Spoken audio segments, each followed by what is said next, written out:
This is your city. This is your city wants to know. We want to know the background, the heartbeat of what makes up our beautiful cities. We dig into the backstories, from the struggles to the successes of our local entrepreneurs, small business owners, artists, not-for-profit organizations, and the many, many people who make up the intricate tapestry of our communities. Real people, real stories, by you and for you. But wait, that's not it. I love giving my opinion. Just ask anyone who knows me. We can't get enough of the honest, gritty feedback of places that we spend our hard-earned money. I'll give you the good, the bad, and the ugly of the places I eat, sleep, and visit. Disclaimer, my opinion only. All right, so come on, let's get to it.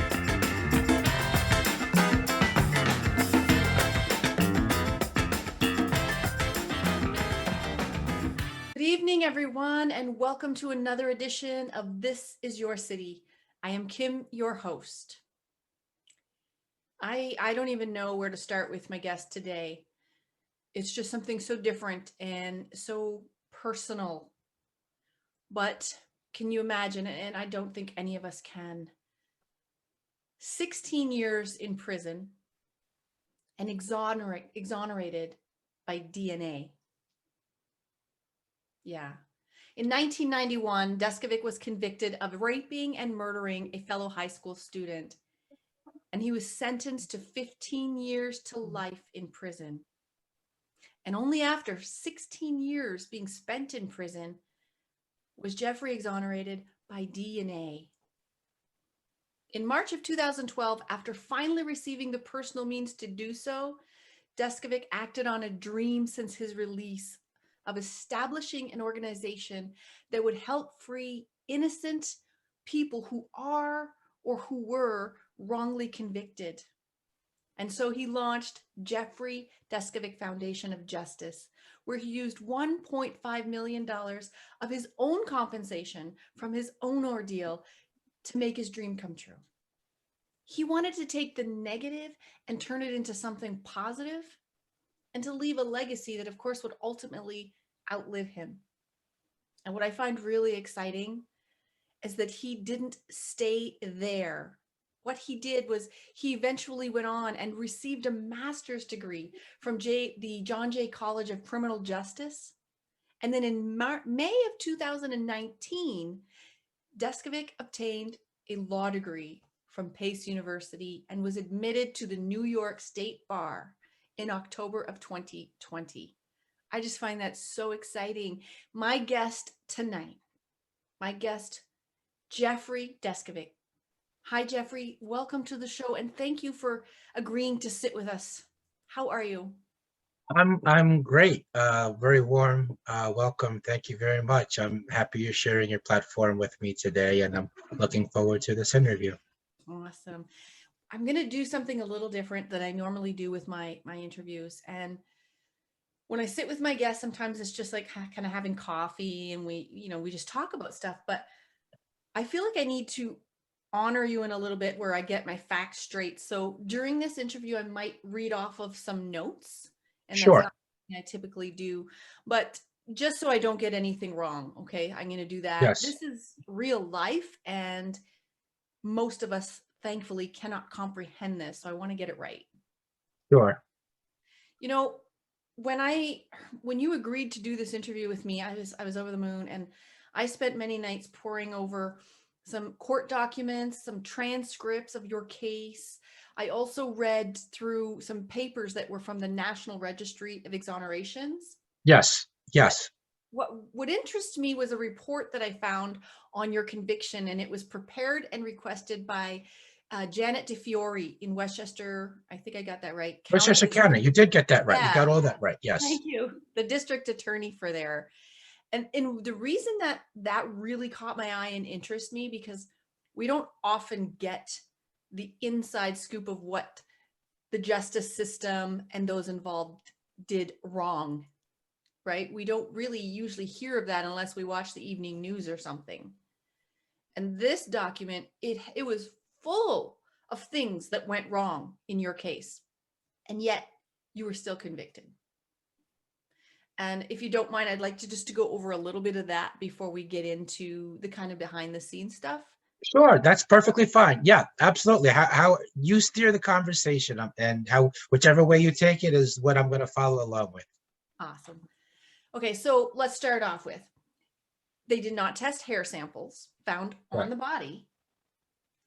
They didn't even take sperm or blood samples of any other people who may have been involved in this case. Is that correct? Yeah, yeah. Well, the caveat being that in terms of the hair, they did compare the hair to me, and they determined it didn't match me. That it actually was from Negroid and Mongoloid origin, which I'm pretty much as white as you can get. So the prosecutor's explanation for the hairs is he argued by inference. He claimed, well, the hairs must have come from medical examiner who's Vietnamese and his African American assistant, but he never actually had samples collected from either of them so that the comparison could actually be made. He just made the argument by inference. And and you are correct that they tested the seminal fluid on the body versus me and found it didn't match me, but that's as far as the testing went. And then later on, as will unfold in the post-conviction process, I was blocked several times from having that DNA put into the DNA data bank once it had been created. So yeah, so far you're batting 1,000. Oh my goodness. Now, I just want to get this out there because, people will go and read up on this later on and stuff. You did confess at first to this crime. I did, yes, I was coerced into that, but yes. Right. And we find that a lot, especially with young people. And, if we take the moment to read into some court case, because I love this kind of stuff, so I do read into it, we rarely find, we find a lot of similarities between your case and a lot of younger people being coerced into admitting something they didn't do. And, a lot of psychology and psychologists will say, like, the vulnerability of the brain and the lack of experience and fear in somebody younger, it's a lot easier to coerce a young person into a confession. I agree 100%. I just want to add for context that coerced false confessions have caused wrongful convictions in 25% of the DNA proven wrongful convictions. And you correctly point out that while this has happened to adults, that particularly vulnerable populations are youth and people with mental health issues. And I also read also with people with lack of funding, like poorer people, they are typically as well coerced into false confessions. I don't know. Right. Well, I mean, your inability to, yeah, I mean, that ties into, your ability to retain an attorney, and then also, the quality of representation that you get at the trial at which you're going to be challenging the confession. I mean, certainly if you have a paid lawyer that, theoretically they're going to mount a much more aggressive defense. I mean, just Right. and for context, and we're going to need this info later.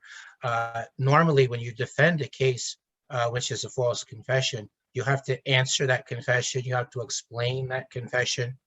You have to disprove that confession and bring it all together in your closing argument. But my attorney didn't do any of that. In addition, sometimes he was kind of all over the place. Sometimes he argued the confession never happened.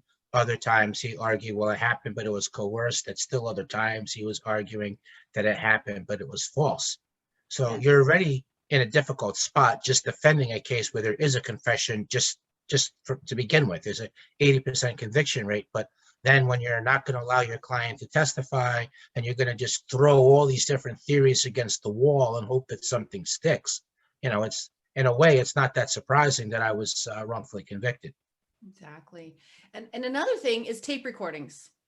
Mhm. They were all over. And in all of these transcripts that I'm reading, they talked about these transcripts. The tape recordings were shut off and on multiple times with a huge space.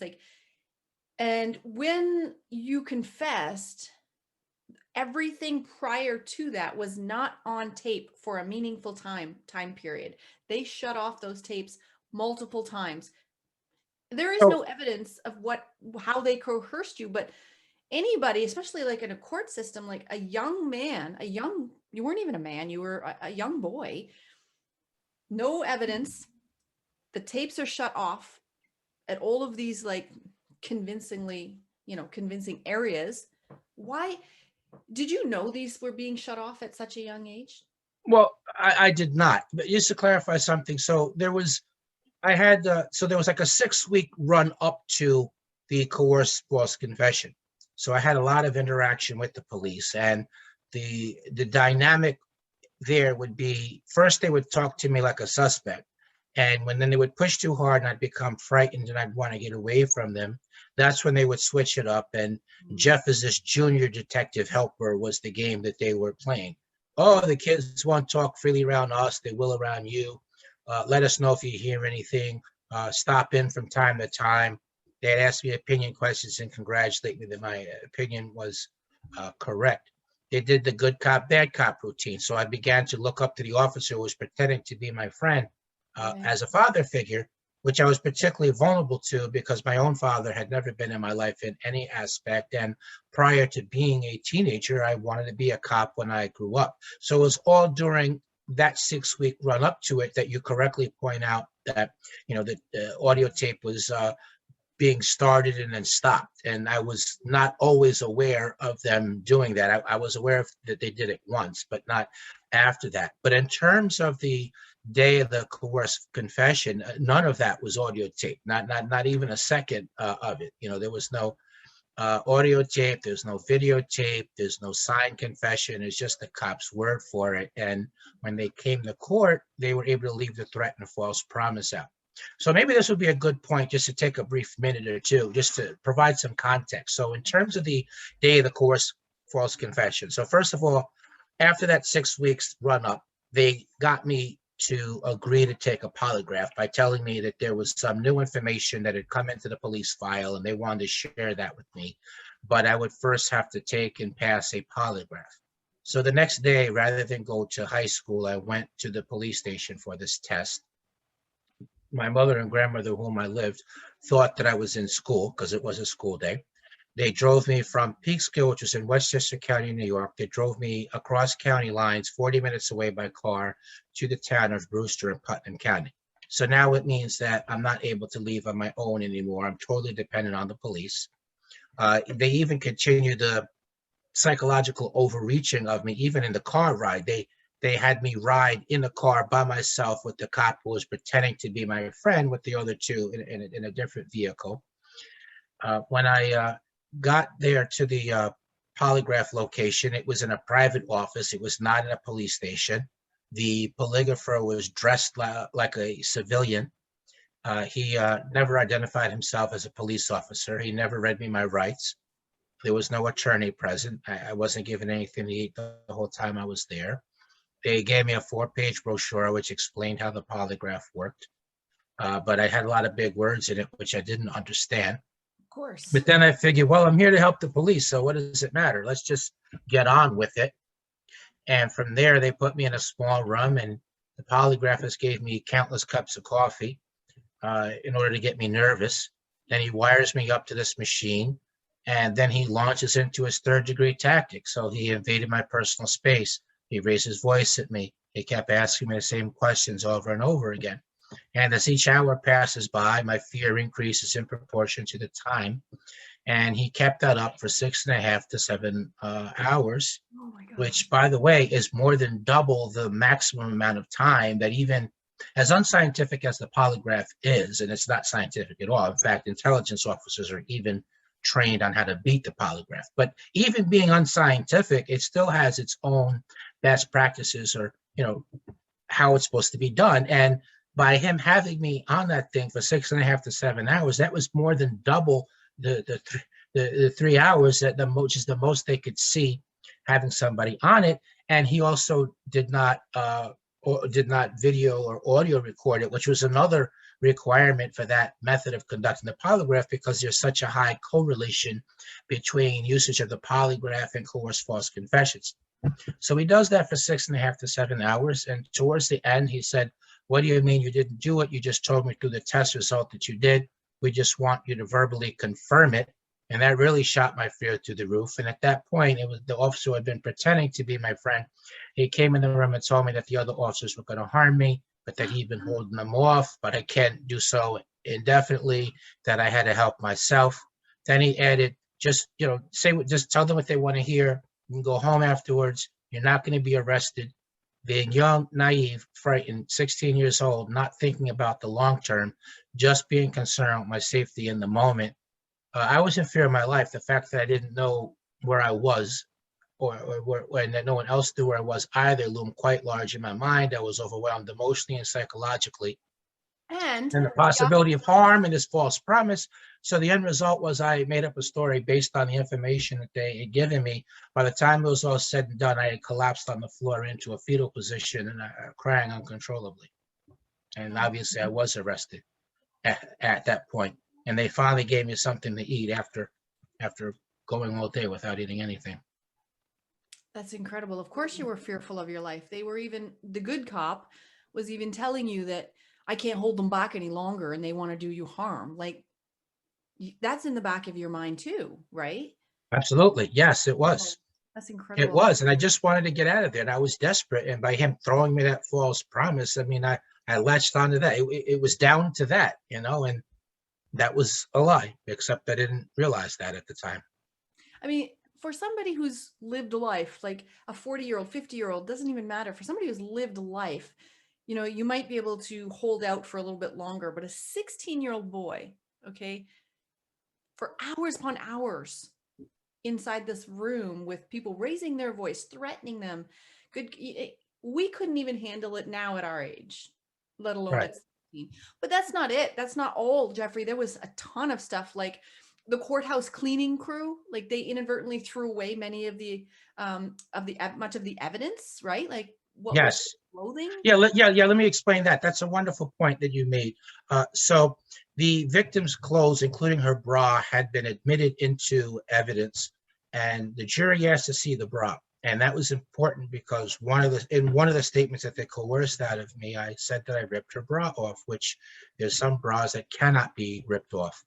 And so when the jury asked to see the bra, that's when the judge said, well, the clothes, including the bra, had been left in the courtroom over the weekend, and the janitors apparently thought it was trash, and so it was thrown out. Oh my gosh. And he refused to declare a mistrial, and he substituted the bra, which was no longer available, with a photograph, which the judge himself said, quote unquote, you can almost see the bra in it. Oh no. Wow, that's incredible. And all of these errors that the police and the prosecution and even your own lawyer not speaking, Right. not asking, Sure. are all contributed to your conviction because Yeah. 100%. Let me just put a little bit more color to that and get into a few more of the specifics of that. So in terms of the prosecutorial misconduct, so one day before officially getting the DNA test results back, he rushed to the grand jury to indict me so that he didn't have to present that to the grand jury. Once the DNA didn't match me, the medical examiner suddenly claimed that he remembered that he forgot to document medical evidence that he said showed the victim had been promiscuous, which is what opened the door for the prosecutor to argue that there must have been yet another person that she slept with prior to my murdering and raping her. And taking it a step further, he mentioned another youth by name that he claimed had had this encounter with the victim. But much like the hair, he again resorted to arguing by inference rather than by evidence. He never got the DNA sample from this other youth. He never even called him as a witness. He just made the unsupported argument to the jury. And he got away with that because first of all, my attorney was conflicted, meaning that this other youth that the prosecutor was falsely saying had slept with the victim was another member of that same public defender's office, and specifically by the lawyer who was supposed to be supervising him on my case. So that conflict prevented the defense from asking him for a DNA sample. It prevented the defense from calling him as a witness. And another aspect of that was that the victim's family was not coming to court. So they had no idea that her reputation was being trashed like that. She wasn't promiscuous at all. And in fact, and they knew that. And the reason why I know that they knew that is because when the DNA did not match me, the police went back out into the field and they interviewed 17 witnesses who knew the victim in one capacity or another, and all of them told the police that there was no boyfriend, there was no consensual sex. But the police purposely did not document any of those witness interviews. And as a result of that, none of that was turned over to my attorney. Wow. Now, speaking of my attorney in terms of his deficiencies, rarely met with me. Whenever he would meet with me, he was always shutting me up. One time he told me he didn't care if I was guilty or innocent, which is a hell of a thing to say. Then he literally never asked that medical examiner a single question, never explained to the jury the significance of the DNA not matching me, never used that to challenge the confession or argue it was coerced and false. I mentioned about the conflict. And lastly, my attorney would not allow me to testify. And then he was all over the place, like I said before, in terms of his various arguments to the jury. And so that, along with all the other errors we talked about, led to the wrongful conviction. And I just remember, go ahead. I'm sorry. No, go ahead. Go. I just remembered one more thing. Yeah. So not being content with having coerced a false confession out of me, they also falsely attributed a statement to me. What I mean by that is, once the DNA didn't match me, suddenly the police claimed that I said to them that I didn't know whether or not whether the perpetrator ejaculated or not. And that word was not in my vocabulary as a 16-year-old. And when you look at their police reports, that only appears in their police reports after the DNA doesn't match me. That did not appear in their reports prior to that. Wow. So add it all up, that was how I was wrongfully convicted. Yeah, and as a 15-year-old or 16-year-old, 16-year-old, yeah. as a 16-year-old, they're not, your attorney's going everywhere and he's not asking you, he's shutting you up. Like, I don't know if this is factual, but it would appear to me that in those circumstances, they wouldn't care anyway. Like, you wouldn't have had a say, even if you went up on the stand, which they did not allow you. Like, you wouldn't really have had a say after all of this. You couldn't go to your lawyer, hey, do this, do that, do this. You're 16 years old. I clearly in over my head, never been arrested before. I didn't fully understand what was going on. And that was a situation that my attorney made worse, because he would not allow my mother or any other adult to be in any of the conversations with him and I. For any of the strategic decisions, such as whether to take the stand, which I wanted to, he wouldn't let me, but then he gave me his rationale. He said, oh, it's not up to me to prove you're innocent. They got to prove you're guilty. But that's still a choice to make. You're still taking a risk, both ways. He wouldn't allow me to have the judgment of a mature adult in that conversation, just like he would not allow me to have the input of a mature adult on the issue of whether to have a bench trial or a jury trial. Would you have known the difference back then? If he explained it to me, I might have. But again, that's where having an adult with me to further elaborate, and maybe the adult would have understood the implications more. I might have been able to get like a basic understanding, but Right. An adult would have understood the far-reaching implications, assuming that he explained it to them correct. But Right. he didn't allow that. And speaking of that decision, by the way, I just remembered something, which was when that decision was still up in the air, even with my not being allowed to consult with an adult. My lawyer came to me one day and he told me that the judge came to him off the record and told him to pick a jury because he didn't want to be responsible for finding me not guilty. Wow. So that wasn't proper for the judge to limit my decision that way.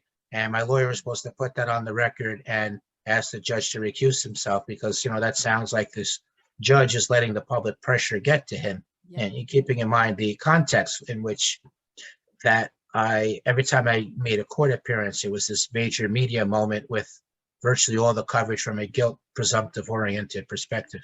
That's right. That's right. And there must have been a lot that, oh my goodness, I can't even imagine that as well. The media, the people with their cameras in your face, at 16 years old. I'm sure they're yelling. I mean, I watch movies, so I'm sure it's not like that, but they're yelling at you. People, it would have been terrifying. It was very scary. It was very scary to me. So at that point, I was 17 because I turned 17, which is for the trial. It was still very, very scary, with the media there, and that you're seeing my name in newspapers, for something, like this, being on the cover of newspapers. It was a very, very frightening, out of control type of feeling. Yeah. And I read some information too, Jeffrey, that New York is the third most DNA exonerated state in Yes, the US. correct.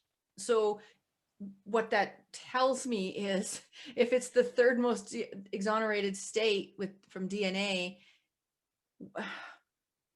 That means it's the third. So that's another way of saying that, at least as amongst the exonerated cases, that New York wrongfully convicts fairly frequently.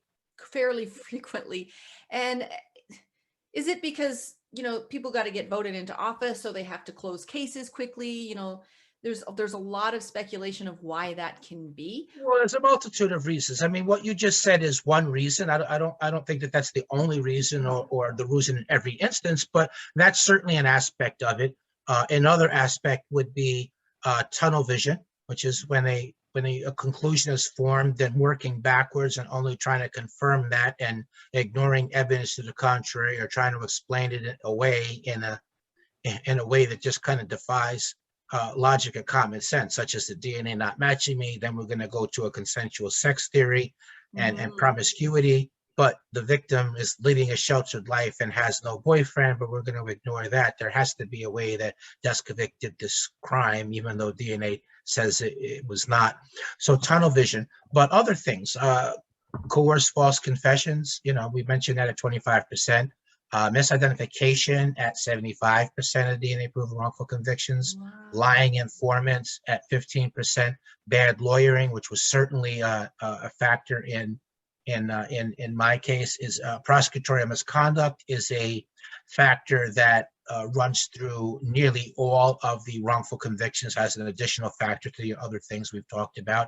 Wow. Forensic fraud, which certainly was present in my case through the medical examiner. And by the way, we did find during the lawsuit process after I was exonerated that this medical examiner had altered his findings in 3 other cases in order to better fit the prosecution theory. And in each one of those instances, the prosecutor was the prosecutor in my case. So they were used to tag teaming like that in a legal fashion. Oh my gosh. Now, I don't know if you can answer this or not, but those other 3 cases that you know of that you just mentioned, were they exonerated? No, they have not been exonerated. I'm not really clear whether those were Right. innocent people or not. But Right. certainly at a minimum, it's you could definitely say that none of them got a fair trial. And actually, one of the cases that I'm co-counsel on now, which maybe we'll get to a little bit later, this medical examiner is present in that case, and he altered his time of death, and that had the impact of canceling out the defendant's alibi. Oh my gosh. Yeah, I want to get into a little bit of a few different things here. So, and I know for lack of time, I don't want to feel like I'm rushing you, but I just want to know so much. Go ahead. Listen, ask so everything you want, and if need be, we could always do a part 2. I'm Yes. willing. It's certainly up to you, but it's on the table on my end of it. I would be willing to. Oh, thank you so much for that. One thing I want you to explain to my viewers and my listeners, in case some of them don't know the difference, because I didn't know the difference at one time, the difference between being freed and exonerated.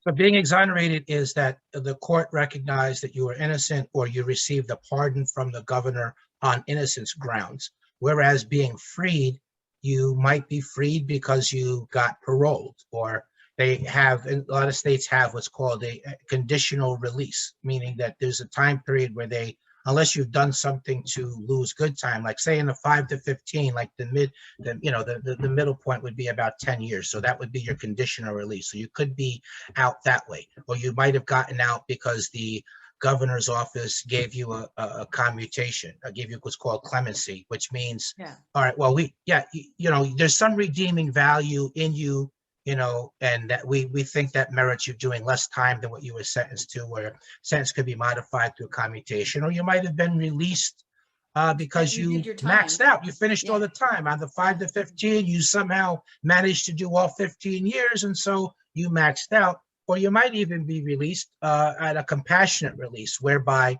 by coincidence, your health has just deteriorated to a point where the prison medical officials have determined that you're terminally ill. And so you've applied to be released through compassionate release so that you can die with a little bit of dignity with your friends and family in a normal environment. So you could have been out on any of those ways, but not exonerated. Or maybe your conviction was even overturned, but Right. rather than you being exonerated or going to trial and winning, they offered you a plea bargain and, just plead guilty to this and we'll release you right away. And so you could be out that way, but not exonerated. Right. Exonerated, you were found innocent of a Innocent. crime that you Correct. did not commit, but you were Right. convicted of or charged of. Yeah. That's incredible. And you had made a comment, and it's a quote that I took from you. Mm-hmm. And I don't remember where it was, forgive me, but it is a quote Okay. from you. Yeah, yeah. And it says, I don't get angry at what happened to me, because if I did, that would be like giving them the rest of my life, and they Right. already took enough from me. Yes. Instead, I take that energy that I otherwise would feel, and that drives me in my quest, in my lifelong struggle against wrongful convictions.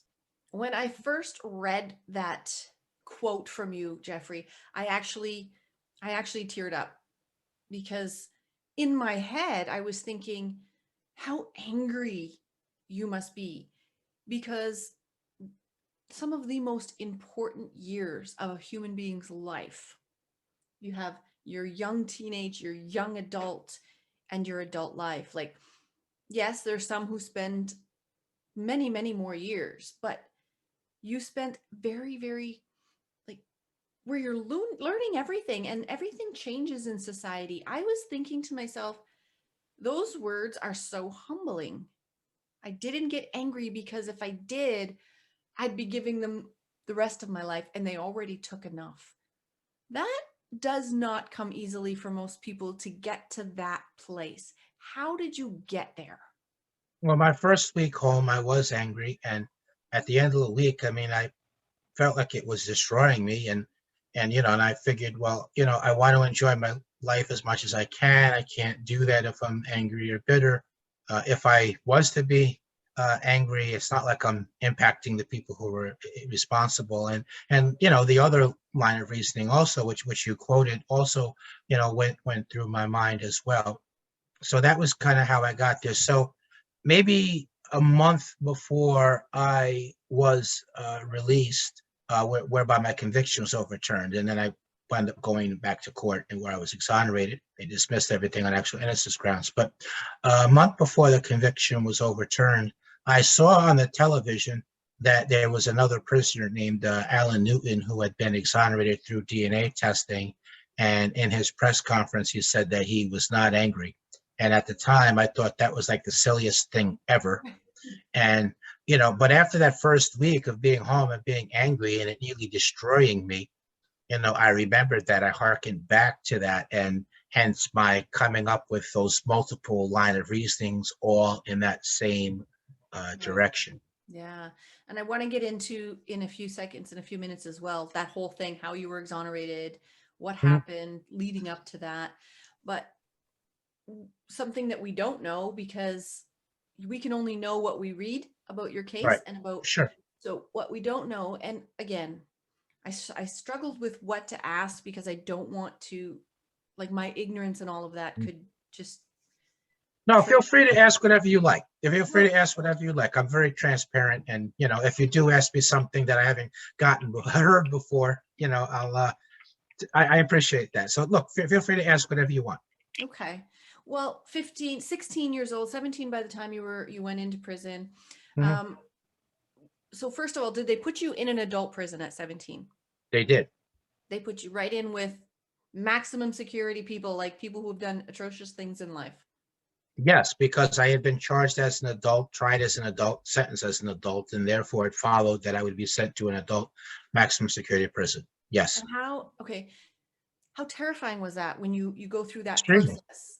You know, they Yeah, have to shower you, de-lice you. Do they still do that stuff? they I mean, still do that stuff. they did that Yes, back then. De-lice yes. you, shower you, check you, do all of those very personal things to your body, give you your clothes and whatever it is you're going to be needing. Like, how terrified was it? Walk us through that just for a couple of moments of your memory.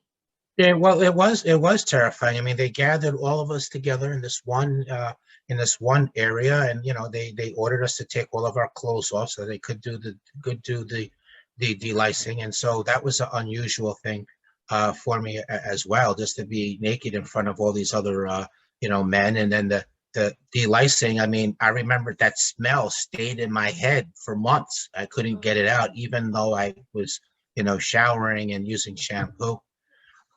So that all that was frightening, and even just the fact of how menacing the barbed wire appeared, how large the prison wall loomed, and uh, the idea of being in prison where the COs were in charge. So in the county jail, I was kept in the mental health wing of the prison, where they were correction officers, but they really weren't in charge. The civilian mental health staff were in charge, and the guards had a secondary role just in terms of security. But Right.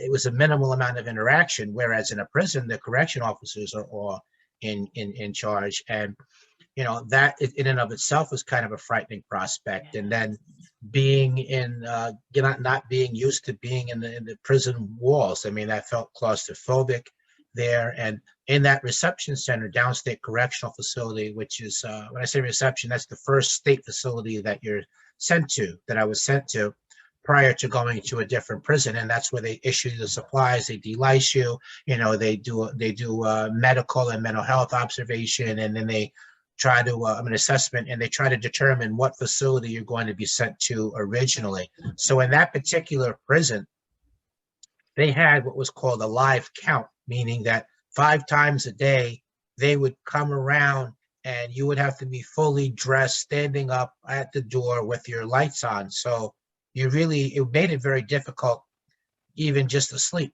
Right.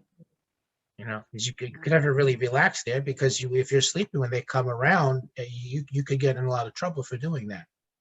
Wow. And the other prisoners, the men that were there with you, did you have anybody that took you under their wing?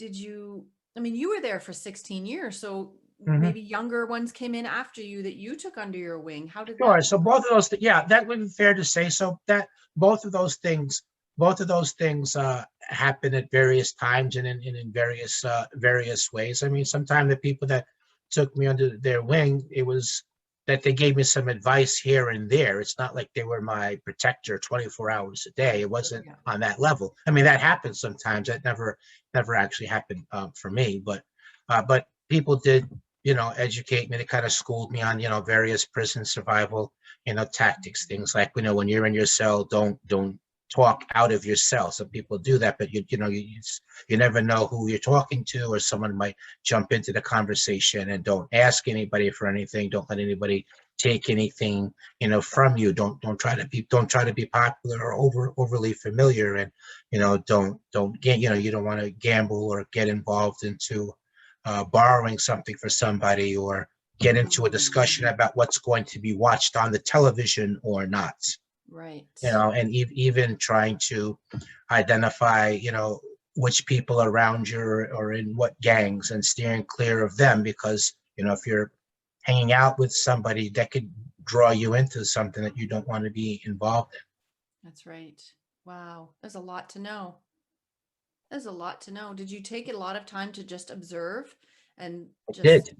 yeah, because, I did. Even when there was somebody new in one, or if I moved to one gallery, or one different cell block or another, which is kind of like moving from one city to next, just for listeners, you know, I would study my environment for several months before, or study an individual for several months, even before I even just said hello or said anything to them. Yeah. But did you develop friendships as best you can with Yeah, these? as best I could. I looked at it more as activity partners, but yeah, I mean, there's a general rule in prison: you don't have any friends in prison. That's a general rule. I broke that rule a few times, but more than that, you more have like activity partners. So there's a whole set of people that I used to play basketball with. There was a different set of people that I would play spades with, a different set of people I'd play chess with, and Right. another set of people that I would play ping pong, and still another set of people that were sports aficionados. So we might, watch sports on television or, talk sports a little bit. Right. And what about fightings? Did you get it in any fights or? Yeah, yes, I did. Maybe like 6 or 7 times. I got beat up. I was, because I was a young kid in a prison. It was, I mean, I got into my mid 20s. I mean, I developed, I got a little stronger. I got a little wiser, and here and there I would come up with a victory or two. But in general, I'm not a fighter. I'm not a fighter. That's not who I am. I'm not going to portray that. So, more often than not, I lost, but I always did the best that I could. Yeah. And what about visitors, Jeffrey? Did your mom, because you said your mom and grandmother, right? You lived Yeah. with your So yes, I did. So my mother used to come a couple of times, once or twice a month. But that was, and my grandmother would accompany her. But that was initially. So grandma actually passed away after 5 years, 5 or 6 years while I was in prison. So obviously that meant that she wasn't coming anymore. The last 5 or 6 years, my mother came like once every 6 months if I was lucky. I had several sets of aunts and uncles that would, visit, disappear for 3 years, visit, disappear for 3 years.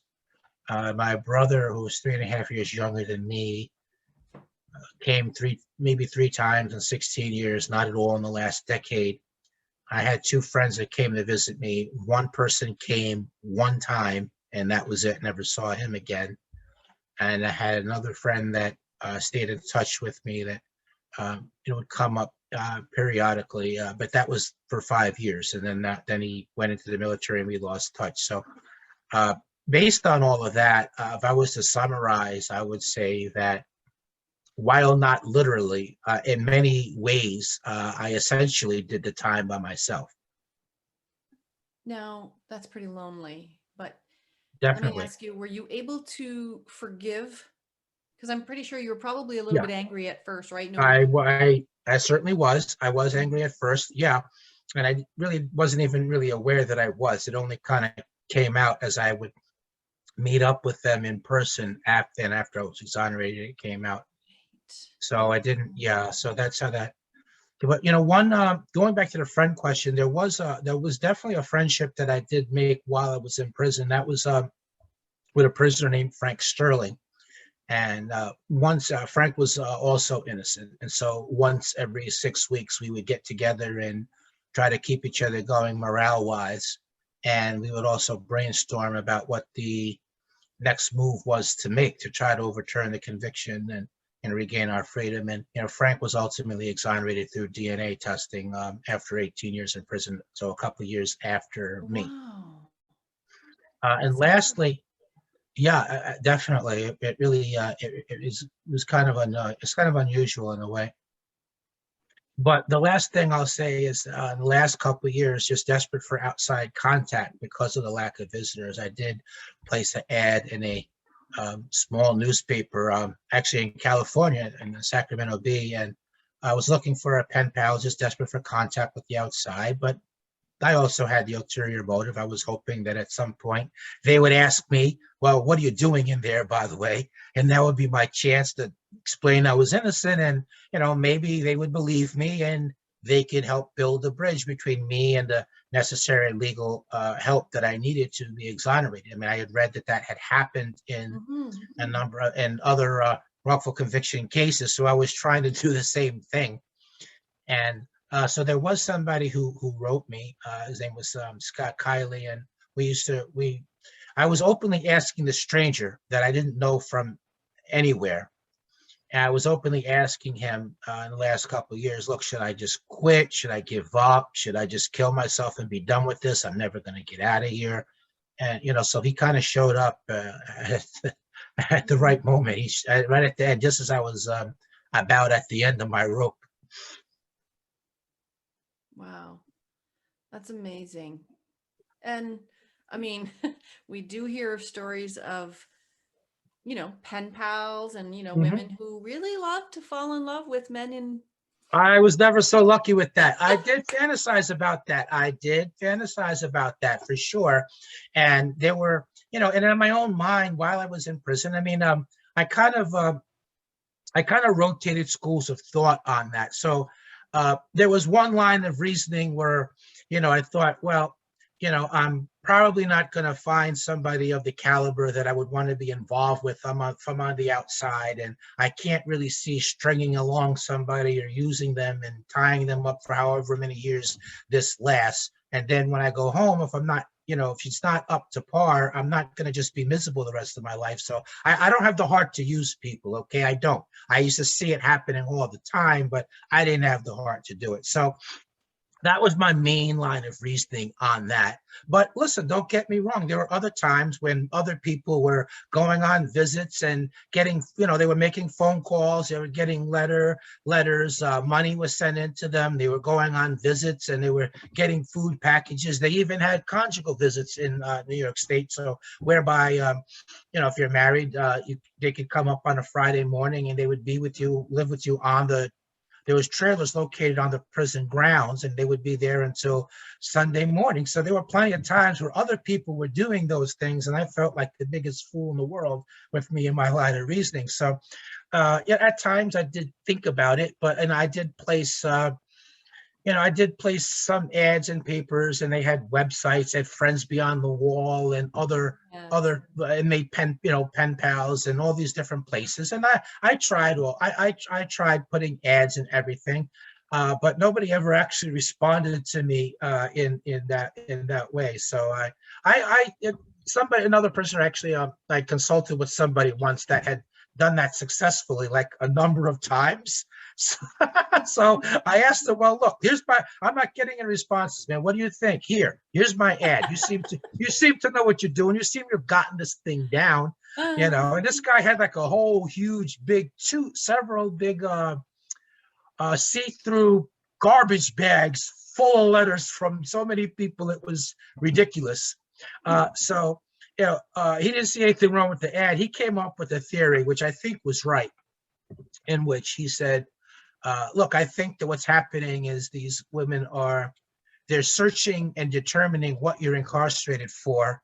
And they see that one of your charges is the rape, right? If it was just the murder, you'd be good to go, but yeah. So because of that, I think that's why nobody's answering you, Right. so yeah, so that was my whole thing in terms of that. Yeah. It would have been nice. It would have been nice. Don't get me wrong. At the same time, though, I have seen the other end of that. So I know a bunch of exonerees now, and even people on parole, and they're caught in this horrible dilemma Yeah. because they're with somebody now that in a way they feel a debt to, because that person did hang out with them for like years on end. They did help them. And so they do appreciate that. There is that loyalty aspect to it. But on the other hand, they're not really happy with that person. That's not who's satisfying them on enough of the different levels. And so, what do I do now? Oh, wow. And so people have been caught in that dilemma, and some of the people, through the conjugal visits, they actually have children with them, so that complicates things even more. Wow. Yes. Oh my gosh. There's just so many facets to it, isn't there? Yes, there really is. So, It really is. but Well, no one's ever asked me about that before, by the way. So I kind of enjoyed sharing that aspect of my experience and the different lines of reasoning and all that stuff, when people are going on conjugal visits and I'm just sitting there myself for the afternoon on a Saturday. I felt like the biggest idiot in the world, watching but their trailer rock, and when you're like, yeah, whatever. right. But I'm happy with how that turned out, by the way. I don't have to deal with that complication That's right. afterwards. You don't have to have those regrets or those, yeah, exactly. So, okay, let's go to, because there's a few things I still want to get in, and if we do it part two, that's fine That's too. sure. I want to get into where you are today with your Mhm. career, which I'm just so ecstatic about for you. But I also want to get into now leading up to it. Okay, so you had alluded to the fact that you were losing hope. You Yes, were at the end of your rope. Years are going by. You don't have a lot of visitors from time to time, but nothing to really touch that innate thing that we have in us exactly. as humans to be Right. connected. Yes, yes. So within this time, like your lawyer did like a subpar, I want to say terrible job because you ended up in Right. prison. Did he come in? Did you have another lawyer? Like, how did you fight for this? Like, you started reading law books in there? Like, Yeah, what yeah, I got you. I happened? understand your question. Yeah. So I started going to the law library. So here's where somebody like pulled me aside and said, look, I have a paid lawyer. I have one of the best lawyers of all time. He actually had William, the famous civil rights lawyer, William Kunstler, back when he was still alive. He said, look, I have William Kunstler as my lawyer. And even I don't rely exclusively on him. Okay. You have a public defender, someone much less skillful. So it's even more critical for you to go to the law library, to learn the law, so that you can give suggestions, that you can keep up to date on what the latest decisions are that may have some implication for your case. So I did start going to the law library and learning the law, and that did give a sense of comfort and empowerment. And Right. then I also started collecting articles about people who were exonerated, and there was a number of reasons for that. I mean, the main reason really was I wanted to see what route did they take and who actually helped them as another person to reach out to. But I suppose an additional benefit to that was that it was inspirational, would urged me to continue.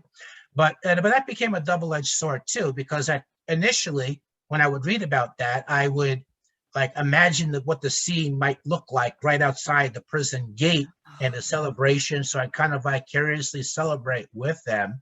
But at the same time, many of those people were being exonerated by DNA. And so at some point, my mind would shift, and then I would start to feel frustrated because, well, what about me? I'm innocent too. The DNA doesn't match me. Why should I be an exception? Right. So that part of it was another thing. But belief in God was one thing. Another thing was that in my mind, I broke everything down to something manageable. In my mind, I wasn't serving a 15 to life sentence. I thought that I was just doing a year or two till the next appeal, which I was sure I was going to win because I was innocent. So So there was that. You want to ask a did this, question on that? sorry, I just want to, I'm sorry for interrupting Yeah. you, but Mm. so you thought you were okay, a year or so. Was that a Year or two continual? for the next appeal. So every year that passed by or two for the next Every appeal? couple of years for the next 11 years. For the next 11 years, that got 7 appeals got me through 11 years. Yes. Oh, wow. Okay. Okay. And another thing also was I was desperate to get out of the prison for a couple of hours mentally. So I engaged in this elaborate delusion when I would play basketball or chess or ping pong, and I would pretend like I was a professional player and so were the other Yes. people. But it wasn't really like kids fooling around on a playground someplace. I mean, this was more that this is defense mechanism, and then the role of euphemism. So it's not the prison warden, it's the superintendent, right? It's not the guards, it's the correction officers. And I'm not Oh, going to my prison assignment in the morning or in the afternoon. I'm going to school or I'm going to work. Another thing was that when I listened to sports talk radio, I mean, it wasn't really sports talk radio. That was a lifeline to the outside.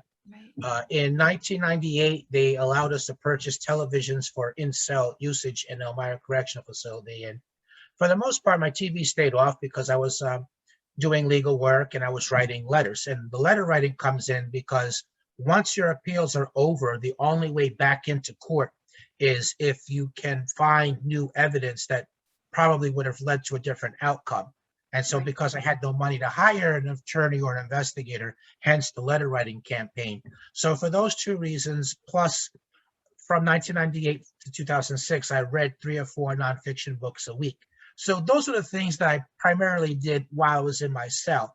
Having said that, when I purchased the television, there were a few programs that I watched on a weekly basis. And again, I did another delusion. So I would watch like a program and I would pretend like I was visiting with friends. Right. There was the pen pal, I mentioned the Frank. So all those were, and the last thing I'll mention is that I I sometimes collected uh, pictures of various nature scenes. And there was a square box on one of the prison walls where, per prison rules, you were allowed to hang things up there. And so I would use this awful toothpaste that the state made and provided you with. I would use it as like a glue, as an adhesive, to tape up all these nature pictures. And sometimes I would kind of travel there mentally. So Yeah. all those things were how I got through. I had to keep fighting off feelings of hopelessness, helplessness, thoughts of giving up, suicidal ideation. It was as much a psychological and emotional battle as it was actually in the courts. Well, I'm really thankful that you had that kind of imagination and that mindset, because this is the devil's playground, right? Right. And Yes. it's the only place he can get in to discourage us. And Right. so the fact that you were able to, and I'm sure it didn't happen all the time for 16 years. I'm sure there are Right. times that you gave him a foothold in there, but Yeah, of course. the fact that Definitely. the fact that you were able to put your mind in these different places, I think that's amazing. And that's really good technique for other people, not just in prison, but anywhere in life. Like, put yourself somewhere, you know, it's going to get better. It's going to get better. And then it doesn't. So what do? Right? You have so many experiences that you can help so many people with that. I'm just amazed at that mindset to carry you through. But Well, another aspect of that, though, was that I knew that nobody that I already knew was coming to my rescue. So I knew I was going to have to try to, find somebody else and convert them into like a champion, and then they connect me to the legal services that I needed. And so in order to maximize my chances of that happening, I had to hold it together. I didn't have the luxury of losing my mind. that concludes episode 1 with Jeffrey Deskovic. What an amazing story. We just heard how he got arrested, why he got arrested, what happened during those years. Now we're going to head into episode 2, where we learn the process of what he went through to get exonerated through DNA, what he did after his release, and where he is now. There is so much more to go. So join us for episode 2 on This Is Your City with Jeffrey Deskovic.